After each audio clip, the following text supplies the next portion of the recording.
a calm spirit, a settled soul. You can walk through fire and not be burned. Some of y'all are losing sleep over battles that don't belong to you. You're reacting to everything, feeding every fear, answering every devil that barks. But God didn't create you to be reactive. He created you to be rooted. So I came with a word today. I came with a mission. And I came with a message. If you'll give me a few moments of your time, I'll show you how to anchor your thoughts, how to silence the noise, and how to train your mind to be calm in every situation, not some, every. Are you ready? Because we're about to shift something in the atmosphere. We're about to take authority over anxiety. And we're about to walk into the peace that passes all understanding. You know, one of the most misunderstood things in this life is the power of stillness.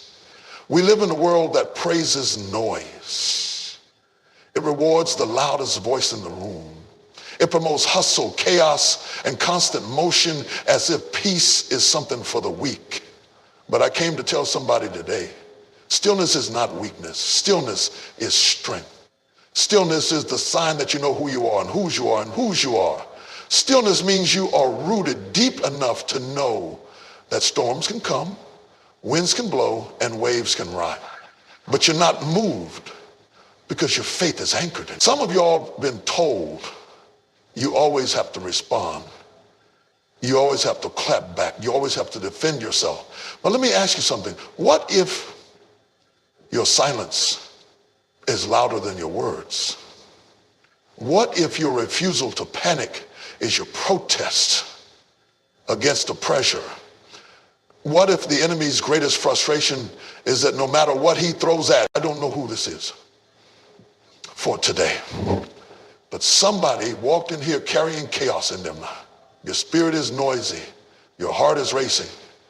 Life has been loud lately, and peace feels like a stranger you once knew. But God sent me here to tell you, you can train your mind to be calm in every situation. You see, calmness is not weakness. It's not passivity. It's not giving up. Calmness is power under control. Calmness is strength wrapped in stillness. And if you ever want to win in this life, if you ever want to hear God clearly, think clearly, love clearly, you must first learn to be calm in the chaos. Because storms will come. Oh, they will come. I wish I could promise you a life without storms, but that ain't the truth. Life will shake you, people will try you, pressure will press you. But when you have a trained mind, be the promotion. Calm before the healing. Because if you can't trust God in the valley, you won't really praise him on the mountaintop. Let the world scream. Let the storm roar. Let the haters talk. Let the bank account drop. Let the timeline get messy. I made up my mind. I'm staying still. I'm staying calm. Not because of what I see, but because of what I know. And I know that God is with me. I know that he's still on the throne. I know that he's never lost a battle. And I know that no weapon formed against me shall prosper. You've got to stop giving your peace away so cheap. You're letting too many things rent space in your head for free. Every opinion, every delay, every setback gets a reaction out of you. But when your mind is trained, you know how to choose your battles. You don't fight every fire. You don't. You remain calm. See, when your mind is untrained, every little thing becomes a trigger. Somebody rolls their eyes at you, now your whole day is off. The bills pile up, and now you can't sleep. A delay happens, and suddenly you're doubting everything. That's a sign that your mind is being led by the moment instead of being rooted in the master. Because when your mind is trained, you don't let external situations determine your internal posture. Let me remind you, Jesus was asleep in the boat during the storm. The disciples were losing it. The wind was howling. The water was crashing. But Jesus, asleep, calm, at peace. Because he knew something they didn't know. He had authority over the storm. And I came to tell you, when you know who walks with you, you don't panic over what's around you. When you know that God has never failed you, you can lay your head down in the middle of the fight and rest like it's already finished. That kind of peace doesn't come from wishing. It doesn't come from pretending. It doesn't come from numbing yourself or distracting yourself. No, that kind of peace is trained. That kind of calm is built. You've got to make up your mind that I will not be moved. I will not be shaken. I may cry, but I won't collapse. I may tremble, but I won't give up. Because my stillness is not a sign that I don't feel it. It's a sign that I've trained myself to trust God in it. Some of y'all been waiting for the chaos to stop before you calm down. But can I tell you something? Peace doesn't come when the situation changes. Peace comes when you change. You've got to learn to be calm before the breakthrough. Calm before. You chase every storm. You don't need to explain yourself to everybody. Sometimes your peace is your testimony. Sometimes your calmness is your clapback. Sometimes your silence is your sermon. There's power in being unbothered. Not because you're numb, not because you don't care, but because you've decided to protect your peace like it's sacred, because it is. You've decided that nothing and no one is worth your sanity. You've decided that no storm will seal what God gave you. You've decided that even if the world is shaking, your soul is secure. And here's the real truth. When you are calm, you can hear God better. You can think clearer. You can discern what's real and what's noise. You can separate fear from faith, emotion from wisdom, pain from purpose. But you've got to quiet your spirit long enough to listen. I'm talking about putting the word of God in your mouth before the lies of the world get in your ears. You can't just react when things fall apart. You've got to build a life that's rooted in peace, rooted in truth, rooted in discipline, so that when the storm comes, it finds you already grounded. That's what spiritual training looks like. It's not dramatic, it's not flashy. It's consistent. You train your mind by shouting into the storm. You train your mind by sitting in stillness and learning how to hear God whisper. You train your mind by telling yourself the truth over and over again until it drowns out every lie. You train your mind by choosing to focus on what's eternal instead of what's urgent. Because everything urgent is not important. Everything loud is not powerful. And everything scary is not real. Ended. We're spiritually reactive. We wait until we're panicking to pray. We wait until we're hurt to listen. We wait until everything's falling apart before we try to stand firm. But let me tell you something. Peace is a discipline. Calmness is a muscle. And if you don't strengthen it in private, it will collapse in public. Every moment you spend in worship is not wasted. Every time you say no to the flesh and yes to the spirit, you're training your mind. Every time you resist the urge to lash out and instead sit in the presence of God, you're building calm. You're telling your soul, we don't live by feelings. We live by faith. And don't get discouraged if it doesn't happen overnight. Training takes time. Your thoughts have patterns. Your reactions have history. But just like a muscle, the more you work on it, the strong. When your mind is untrained, you can't tell the difference. That's why you need to do the work before the weight hits. You need to plant peace deep in your spirit so it can't be uprooted by pressure. You need to rehearse the promises of God so that when the enemy starts shouting fear, your spirit shouts back with faith. You don't wait until the diagnosis comes to declare your healing. You declare it every morning before anything goes wrong. You don't wait until you're broke to start speaking abundance. You speak it when you have little so that it becomes your mindset no matter the season. You don't wait until somebody betrays you to talk about forgiveness. You walk in a posture of forgiveness daily so bitterness doesn't take root. That's how you train your mind. That's how you stay ready. The problem with too many of us got to sit still long enough to hear heaven speak. Some of the breakthroughs you're waiting for are delayed. They're drowned out by the noise in your mind. And until you get still, until you get calm, until you train your mind to rest in the promises of God, you'll keep reacting instead of responding. You'll keep panicking instead of praying. You'll keep spiraling instead of standing. So today, We're flipping the script. We're rewiring our response. We're taking authority over anxiety because this peace I have, the world didn't give it. And the world can't take it away. I'm not moved. I'm trained. You can't wait until the storm hits to start preparing your mind. You can't wait until life falls apart to try and build inner peace. That's like trying to learn how to swim while you're already drowning. If you want to be calm in the middle of the fire, you've got to train before the flames ever come. You've got to work on your mind before the attack. You've got to develop discipline when everything's going right, so you'll have strength when everything goes wrong. See, preparation is not just physical. It's mental, emotional, and spiritual. It's what you do when nobody's watching. It's how you talk to yourself in the quiet moment.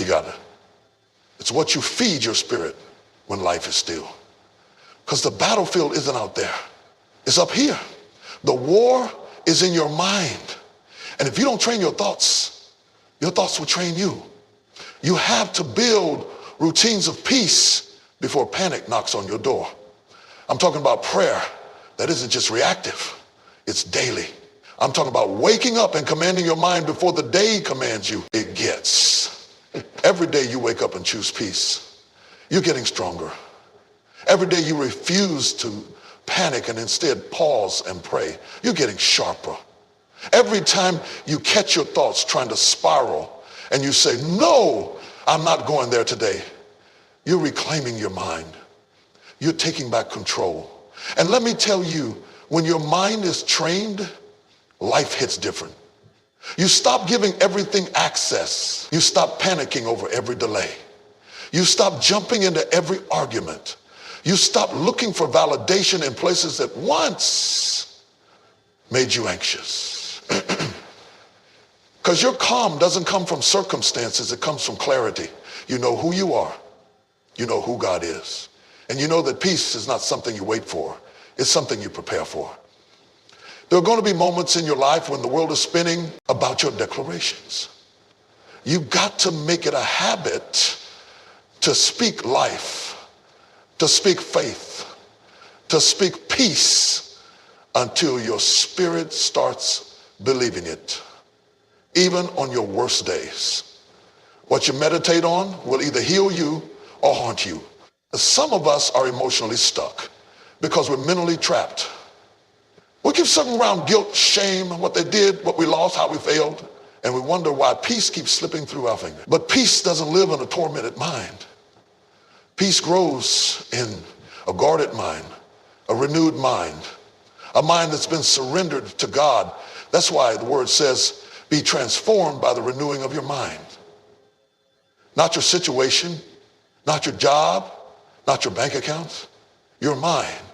If you don't renew your mind, your circumstances can change and you'll still be bound. You'll still think small. You'll still expect. If you don't catch it, it will lead you. You can't just let fear run wild. You can't let insecurity talk unchecked. You can't let doubt speak without being answered. When the thought comes, I'm not good enough, you respond, I am fearfully and wonderfully made. When the voice whispers, you're going to fail again, you declare, I can do all things through Christ who strengthens me. When your mind says, nobody cares, you remind yourself, God will never leave me nor forsake me. That's how you guard your peace. You speak back. And don't underestimate the power of repetition. The enemy doesn't just attack once, he attacks consistently.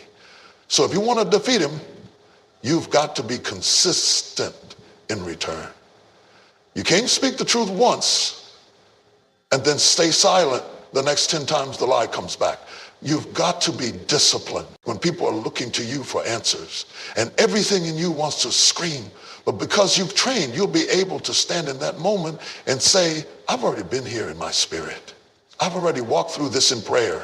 I've already prepared my mind for this weight, and I'm not going to fall apart because I've already trained for this battle. This is why you've got to train now before the storm comes, before the pressure hits, before the trial shows up.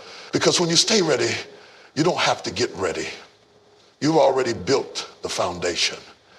You've already armed yourself with peace. And when the enemy tries to shake you, he'll find out. You're already grounded. You can't have a calm life if you've got a chaotic mind. You can't walk in peace when your thoughts are constantly pulling you in 10 different directions. Some of us are not tired because of what we're doing physically. We're tired because of what we're entertaining mentally. The battlefield is not always around you. The real battle is what's happening between your ears. And until you learn to guard your thoughts, you will keep forfeiting your peace. You've got to be intentional about what you allow to live in your head. Every thought doesn't deserve your attention. Every opinion doesn't deserve your agreement. Every fear doesn't deserve your meditation. Because whatever you allow to sit in your mind will eventually settle in your heart. And what settles in your heart shapes your actions, your attitude, and your atmosphere. Some of y'all are living anxious, still running loops in your mind. You've got imaginations, not even realities. Imaginations stealing your rest. You're preparing for things that may never happen. You're arguing in your mind with people who aren't even thinking about you. And all of that internal noise is robbing you of the calm that God wants you to walk in. But here's the truth. You have the authority to guard your mind. You may not be able to control what shows up at your mental doorstep, but you do get to decide what stays.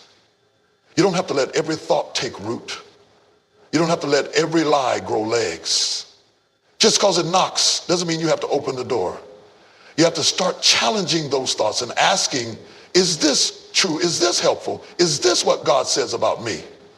Because if you don't confront it, it will control you. Defeat. You'll still feel unsafe, even in safe places. But when your mind is renewed, when your thoughts are guarded, you can walk through fire and not flinch. You can hear bad news and not crumble. You can sit in the middle of uncertainty and still carry peace like it's your birthright. You got to get aggressive about protecting your inner peace. That means learning how to say no. That means walking away from gossip. That means turning off the noise that feeds fear and tuning into the voice that feeds faith. That means unfollowing some voices that speak confusion and surrounding yourself with voices that speak clarity. Because peace isn't passive. It's not just the absence of noise. It's the presence of order. It's the product of discipline, and it starts in your thoughts. Don't let a stormy thought create a stormy life. Don't let an anxious imagination steal today's strength. You've been given too much power to lies, too much space to worry, too much energy to what ifs. And now it's time to take your mind back, to reclaim your peace, to guard your thoughts like your future depends on it, because it does. You don't have to be at the mercy of every emotion. You don't have to ride every wave of fear. You don't have to keep rehearsing defeat when God has spoken victory. Train your thoughts, guard your peace. And when the enemy comes knocking, let him find a mind that is calm, covered, and completely convinced that God is still in control. There comes a point in your life when you have to make a decision, not an emotional one, not a circumstantial one, but a spiritual decision. That no matter what happens, you will trust God completely, not halfway, not when it makes sense, not only when things go your way. I'm talking about a settled, unwavering, deep down in your soul kind of trust that says, even if I don't understand it, even if I don't like it, even if it hurts, I still believe God is working. Because the truth is, trust is what anchors calm. You can't be calm in the storm if you don't believe the one who controls it. You can't rest if you secretly think God forgot about you. You can't walk in peace if deep down you're convinced that things are going to fall apart at any moment. Calmness is the fruit of trust. It's not about how quiet the world gets. It's about how convinced your spirit is that God is still good, even in the dark. Sometimes God doesn't change the situation because he's trying to change your response. It's not always going to, not always a feeling. There are going to be days when everything in you wants to panic, but your spirit has to rise up and say, no, I trust him. I don't have to understand it to believe he's working it for my good. That's the kind of trust that sustains you. That's the kind of trust that calms the chaos inside. That's the kind of trust that gives you a supernatural kind of stillness, even when all hell is breaking loose around you. You can't say you trust God and still try to control everything. You can't say you trust him and then worry yourself sick trying to manipulate the outcome. Trust means you surrender the pen. You stop trying to rewrite the story and start letting him lead. You stop rehearsing your worst case scenarios and start resting in his promises. Because he's never failed you yet, and he's not about to. Hey, stop the storm just because you cry. Sometimes he lets it rage just long enough to show you that the storm can't shake what's built on faith. You've got to trust that God knows what he's doing even when you don't see the full picture. You've got to trust that his silence doesn't mean absence. His delays aren't denials, and his plan is still good even if it's not your plan. And wait and wonder.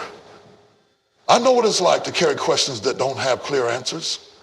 I know what it's like to stand at a crossroads and not know which way to turn. But let me tell you what I've learned. Peace is not the absence of uncertainty. Peace is the presence of God in the middle of uncertainty. And the more you trust him, the calmer you become. Trust is a choice. Some of us trust God for salvation, but not for provision. We trust him with eternity, but not with today. We trust him with our souls, but not with our situation. But God didn't call you to half trust him. He wants your whole heart. He wants your full surrender. Not because he needs control. He already has it, but because you need the release. You need the freedom that comes from letting go. You need the peace that comes from saying, I don't know how, I don't know when, but I know who. When your trust is in God, you don't have to panic about people. You don't have to chase validation. You don't have to fear the future. You don't have to keep your guard up all the time because you're scared something will fall apart. When your trust is real, your rest is deep. When your faith is firm, your heart is steady. Where he proved himself over and over again. And now he's asking you, will you trust me even here? Will you trust me when it's not clear, not comfortable, not easy? Will you trust me enough to stay calm while I work it out behind the scenes? Because when you trust God completely, you don't need all the answers. You just need his presence. And if he's with you, you can be calm in every situation. And when your eyes are fixed on him, the winds may blow, but you won't be moved. Even when the answers don't come. Even when the healing takes longer than you hoped. Even when the door doesn't open the way you thought it would, trust him. Trust that he sees what you can't. Trust that he's weaving something in the background that will make sense later. Trust that he's building your character while you're waiting for the miracle. Trust that he's protecting you from things you didn't even know were dangerous. That's how you stay calm. Not because life is calm, but because your soul is anchored in the one who holds it all together. You've come too far to doubt now. You've seen him make a way too many times to second guess him this time. You've cried too many tears that turn into testimonies. You've walked through too many valleys